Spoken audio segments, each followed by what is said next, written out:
The old man's voice carried no urgency. That was what frightened Lena the most. He wasn't chasing her. He wasn't threatening her.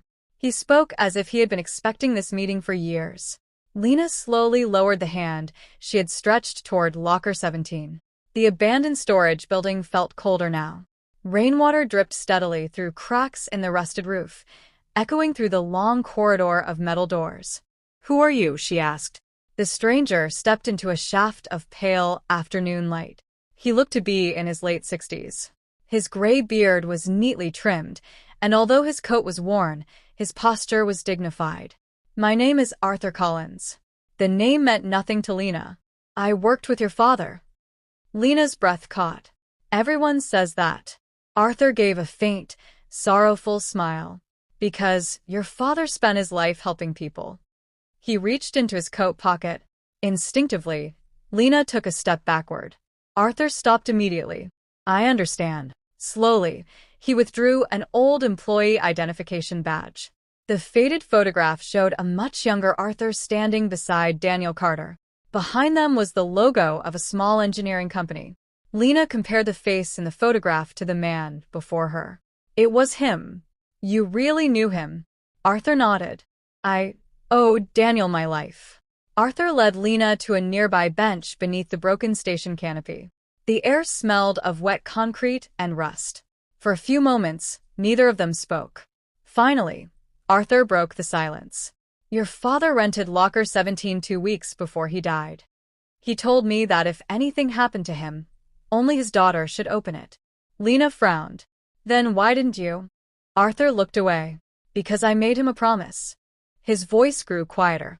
"And because someone else started looking for it." A chill ran through Lena.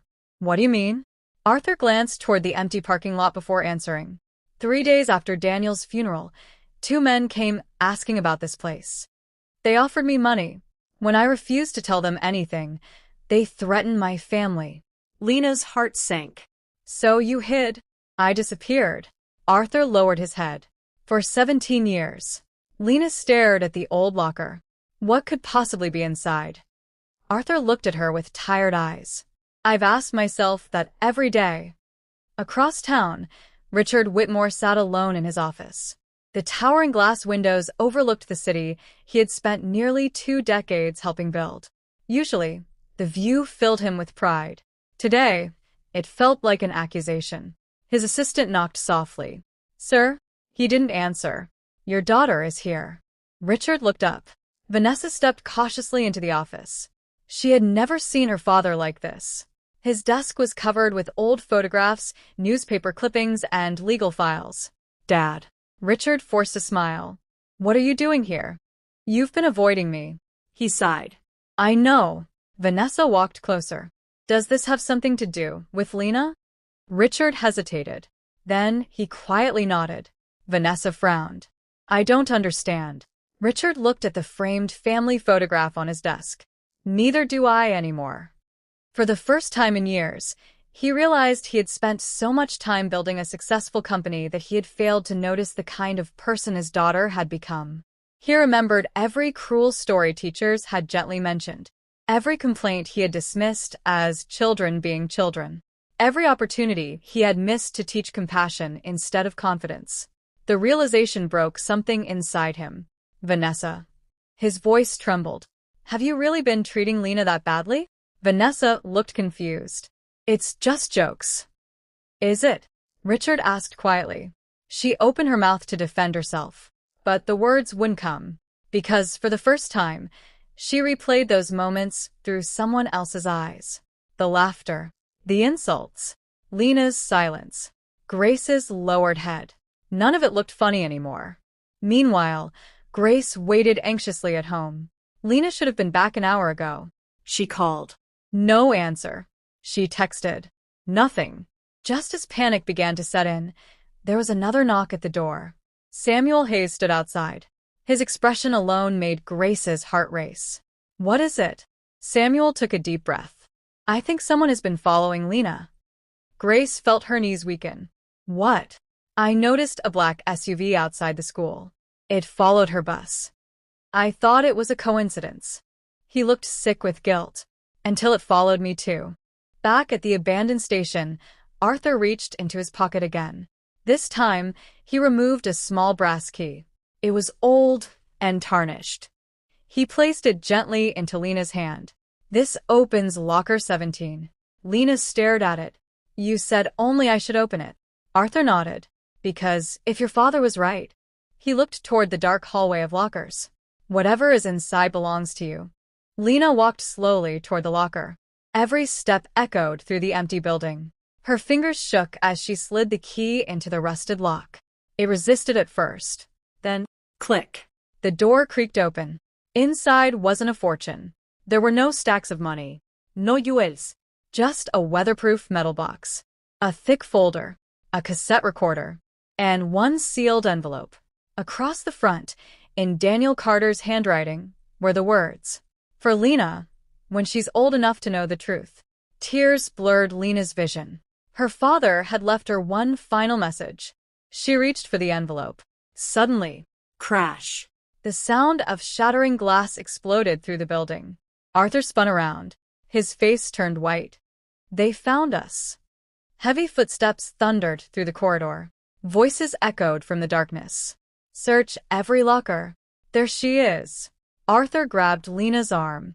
Run. Before she could even pick up the metal box, a masked man lunged from behind a row of lockers and slammed Arthur to the ground. The brass key skidded across the concrete floor. Lena screamed. The sealed envelope slipped from her hands. A gloved hand reached for it. And for the first time since her father's death, someone finally had the chance to erase the truth forever.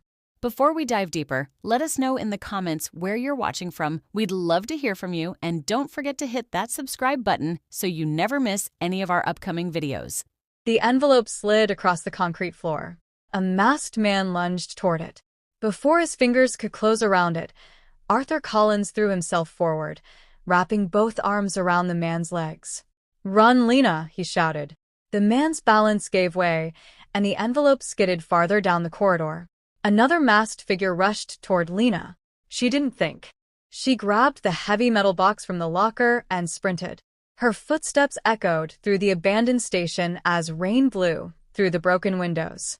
Behind her came angry shouts and pounding footsteps. There. Don't let her leave. Lena's lungs burned.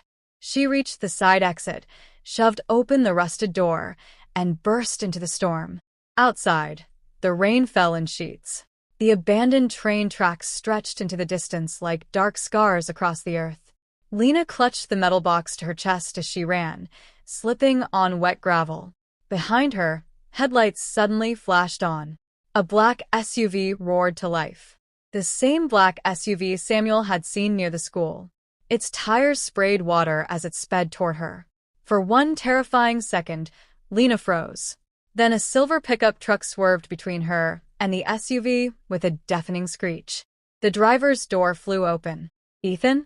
Lena gasped. "Hurry," Ethan shouted. "Get in." She didn't ask how he had found her. She jumped inside just as the SUV slammed into the back of the pickup, sending it fishtailing across the muddy road. Ethan fought the steering wheel with both hands. "Hold on." The truck bounced violently before regaining control and speeding toward the main highway. The SUV hesitated. Then, as if realizing too many people might witness a chase, it slowed and disappeared into the rain. Only when they reached a busy street did Ethan finally pull over. Both of them sat in silence, breathing hard. "You," Lena whispered. "How did you know where I was?" Ethan wiped rain from his face. "I saw someone following you after school. I didn't like the feeling. So, I followed them." Lena stared at him. "You could have gotten hurt." He gave a nervous laugh. "I think that part already happened." Only then did Lena notice blood trickling from a cut on his forehead. Without thinking, she tore a strip from her handkerchief and gently pressed it against the wound. For a moment, neither of them spoke. In the middle of fear and chaos, kindness felt strangely powerful. At the Carter house, Grace burst through the front door the moment Lena arrived. She wrapped her daughter in the tightest embrace of her life. "I thought I'd lost you." Lena held her mother just as tightly. "I'm okay." Arthur arrived minutes later in an ambulance. He had suffered bruised ribs and a broken wrist, but was alive. Before paramedics drove away, he caught Lena's attention. The envelope. Lena lowered her eyes. They took it. Arthur looked disappointed. Then he smiled faintly. No. Lena blinked. What? I switched it. He nodded toward the metal box she still carried. The real letter is inside. Lena stared at the box in disbelief. The one they stole. Arthur smiled through the pain. Was empty. That night, Richard Whitmore arrived at the Carter home. But this time, he wasn't alone. Vanessa stepped out of the car beside him. She looked nervous, uncomfortable, almost frightened. When Lena opened the door, the two girls stood face to face in complete silence. Vanessa looked at the bandage on Lena's scraped hand, then at the mud on her clothes, then at the exhausted expression on Grace's face. Something inside her finally broke. She struggled to speak. I'm sorry. Lena said nothing. Vanessa took another breath. I know saying sorry doesn't erase what I did. Tears welled in her eyes. I kept telling myself it was just teasing, but watching my dad cry. Her voice cracked. I realized I became someone I wouldn't even want as a friend. The silence stretched between them. Finally, Lena spoke softly. I don't hate you. Vanessa looked up. But forgiveness. Lena swallowed. Takes time. Vanessa nodded. I understand. It wasn't the dramatic reconciliation either girl had imagined. It was something quieter, more honest. The first small step toward healing. Later that evening, everyone gathered around the Carter family's dining table. The rain had finally stopped. Moonlight filtered through the kitchen window. Lena carefully unlocked the metal box. Inside were several folders containing old contracts, handwritten journals, photographs, and financial records. Beneath them lay a small digital storage drive sealed in plastic. Arthur's eyes widened. I've never seen that before. Richard picked it up carefully. Daniel's handwriting covered the label. Insurance. Grace frowned. Insurance. Richard's expression slowly changed. No. He looked at Samuel. He wasn't talking about money. Samuel understood immediately. He meant. Richard nodded. Protection. Lena connected the drive to an old laptop. The screen flickered. A single video file appeared. Its date was 17 years old. Her hands trembled as she clicked play. The screen brightened. Daniel Carter appeared. He looked tired, older than in the photographs. But he smiled the moment the recording began. If you're watching this... He paused, as though looking directly at Lena through the years. Then I wasn't able to come home. Grace covered her mouth. Richard lowered his head. Daniel continued. Lena, if you're my little girl... His smile trembled. I'm sorry I never got to watch you grow up. Tears streamed down Lena's face. She had waited her whole life to hear her father's voice. Then Daniel's expression became serious. There are people who'll tell you I died because of bad luck. They're lying. Everyone in the room froze. Daniel leaned closer to the camera. I recorded everything. Richard's eyes widened. What? Daniel looked directly into the lens. The proof. He took a slow breath. Is hidden somewhere no one would ever think to look. The video suddenly glitched. The image distorted. The screen went black. Then one final sentence appeared in white letters. Look inside the foundation. The room fell silent. Grace frowned. What foundation? Richard's face slowly lost all color.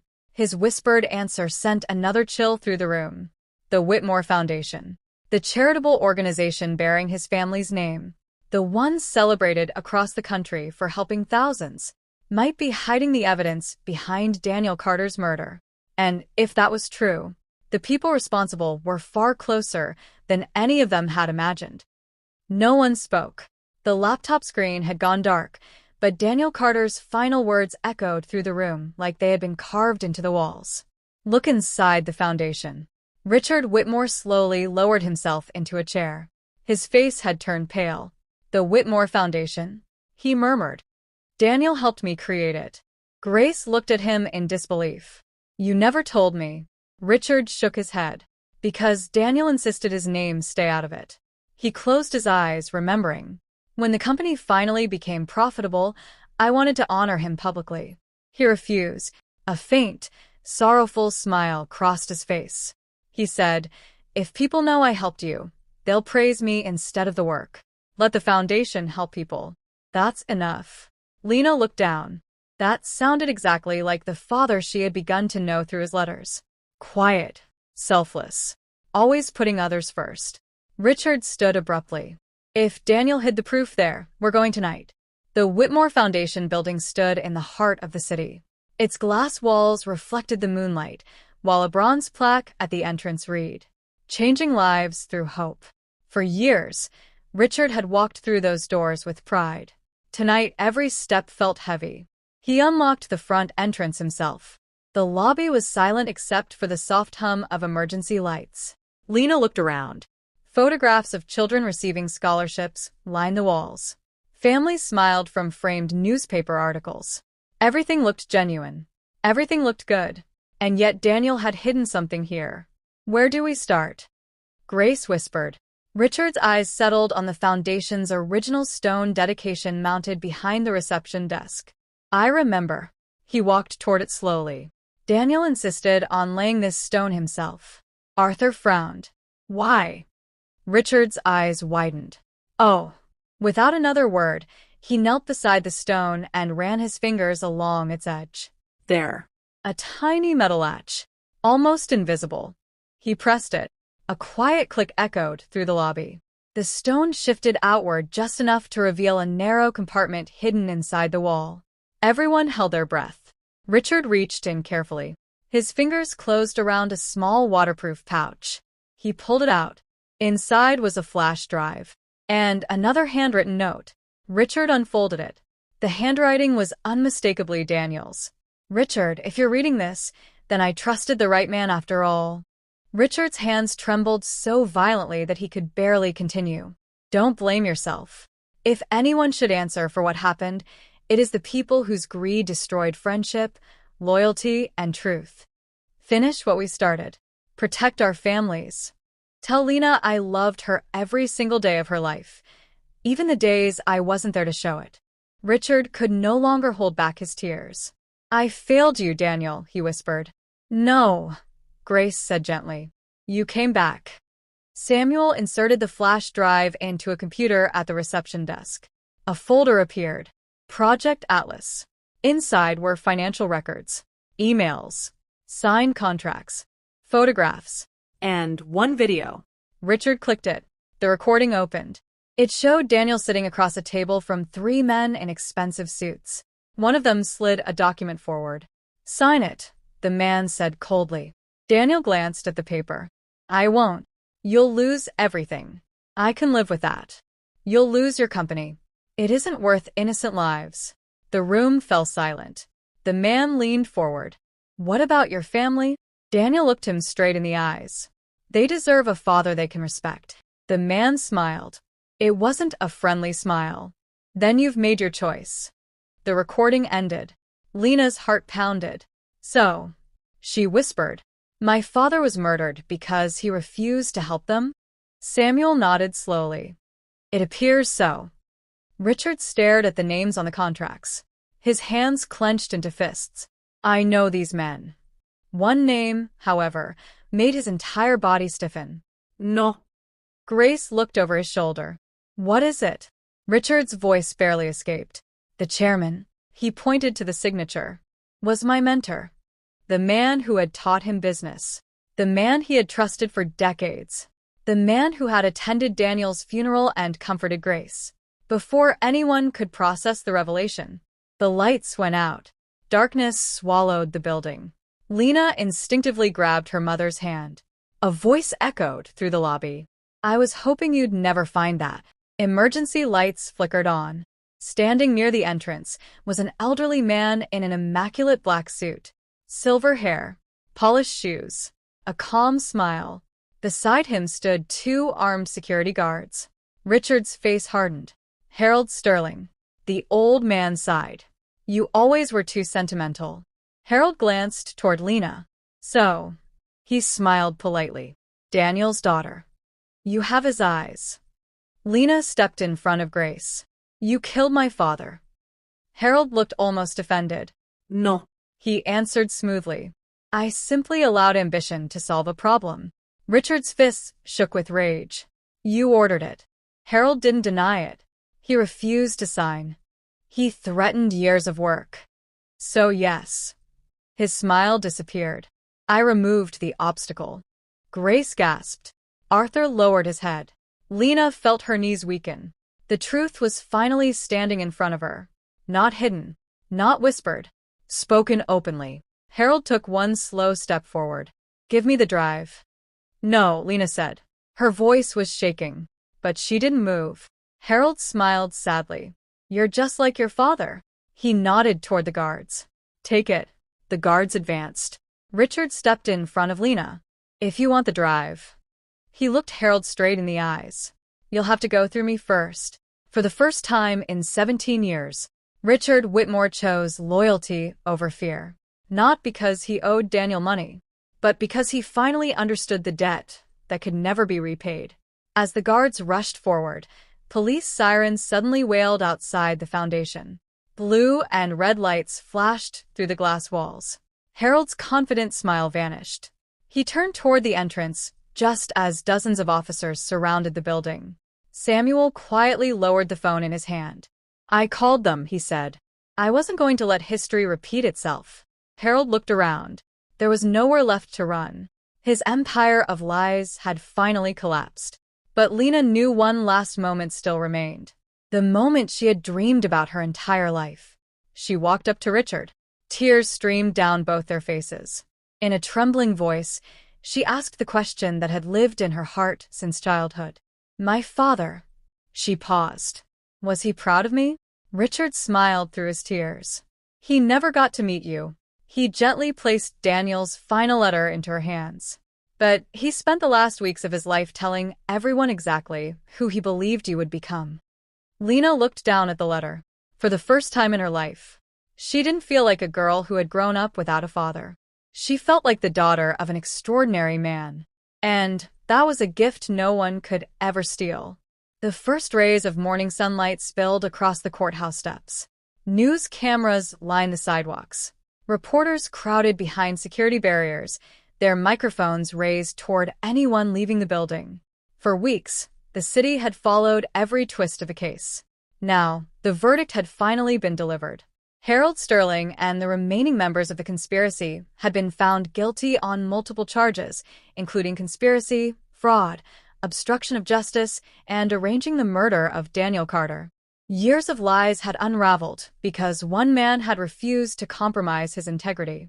As officers escorted Harold into a waiting prison van, he briefly looked toward Lena. For the first time, there was no confidence in his eyes. Only regret. Lena didn't smile. She didn't celebrate. She simply watched him leave. Justice had arrived, but it could never give her back the father she had lost. In the months that followed, the city slowly learned the truth about Daniel Carter. Newspapers that had once called his death a tragic accident now described him as a man whose courage had saved countless jobs, protected innocent families, and ultimately exposed a criminal empire. But the headline that touched people most wasn't about business. It read, "The man who chose honor over fortune." Richard Whitmore insisted that every newspaper print Daniel's name beside his own. It should have been there from the beginning, he told reporters. The Whitmore Foundation was temporarily closed while investigators completed their work. When it reopened, a new bronze plaque stood in the lobby. It read, "The Carter Whitmore Foundation, built on sacrifice, sustained by integrity, dedicated to every person who chooses kindness when no one is watching." Below the inscription were two names, Daniel Carter, Richard Whitmore. For the first time in 17 years, they stood together again. Westbridge High felt different too. Not because the building had changed, because the people inside it had. When Lena walked through the front gates on her first day back, conversation stopped. Students who had once looked away now smiled warmly. Several quietly apologized for standing by while she was bullied. Lena accepted every apology with grace. Not because forgetting was easy, but because carrying bitterness had become too heavy. Near her locker, Vanessa waited nervously. She held a small cardboard box wrapped in blue ribbon. "I know I can't undo what I did," she said softly, "but I'd like to try to do something right." Lena opened the box. Inside was the diamond-shaped hair clip Vanessa had worn on the day of the scholarship ceremony. Lena looked up confused. Vanessa smiled through tears. "It used to remind me that being admired mattered most." She gently closed the box. "I'd rather it remind me to be humble." Lena looked at the gift for a long moment. Then, instead of taking the hair clip, she hugged Vanessa. The wealthy girl who had once measured people by their clothes broke down crying in the middle of the hallway. "I'm so sorry," she whispered. "I know," Lena replied. "And now you have the chance to become someone your younger self never imagined." Students quietly watched the embrace. Some wiped away tears. Others lowered their heads, realizing how easily cruelty can become normal when nobody speaks against it. Ethan, standing nearby, smiled to himself. Sometimes the strongest victories didn't happen in courtrooms. They happened inside the human heart. A few weeks later, the annual Future Leaders Scholarship Gala returned. This time, the atmosphere felt different. The principal stepped onto the stage and smiled at the audience. "Before we announce this year's recipient, there is someone we'd like to honor." He looked toward the front row. Lena Carter. The audience rose in a standing ovation. Grace covered her mouth as tears streamed down her cheeks. Lena slowly walked to the stage, not wearing expensive clothes, not surrounded by luxury. Richard Whitmore approached the microphone. "I spent 17 years believing success meant building the biggest company." He paused. "I was wrong." He looked directly at Lena. "The greatest success any person can achieve is becoming the kind of human being others are safe with." His voice faltered. "Your father taught me that.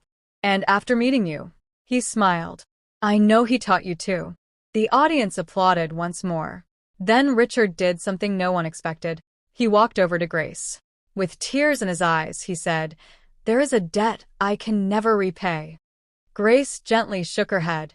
"Daniel never expected you to." Richard nodded. "I know." He turned to Lena. "But I can honor him." He announced the creation of the Daniel Carter Courage Scholarship, awarded each year to a student who demonstrated compassion, honesty, and resilience, not wealth, popularity, or social status. The auditorium erupted into applause. That evening, Lena and Grace visited a quiet hillside overlooking the city. Daniel Carter's headstone stood beneath a large oak tree. Fresh, white lilies rested at its base. The setting sun painted the sky in shades of gold, pink, and lavender. For a while, neither of them spoke. Then Lena knelt and placed the scholarship certificate against a stone. "We did it, Dad." A gentle breeze rustled the leaves above them. Grace smiled through her tears. "He would have been so proud." Lena looked at the engraved name. For years, she had believed she was the daughter of a man whose story ended too soon. Now she understood the truth. His story hadn't ended. It had lived on in every act of kindness she chose. In every moment she refused to answer cruelty with cruelty. In every person who found hope because one ordinary man believed integrity was worth more than success. As they turned to leave, Lena looked back one last time. The evening sunlight broke through the branches, bathing the headstone in warm light. She smiled, not because life had been fair, but because love had proven stronger than hatred, because truth had outlived lies, because forgiveness had broken a cycle that revenge never could, and because the poorest girl in the room had inherited something wealth could never buy: a father's legacy of courage. Some people leave fortunes behind. Daniel Carter left something far greater, a reason for others to become better than they were yesterday. And perhaps, in the end, that is the richest inheritance anyone can ever receive. The end.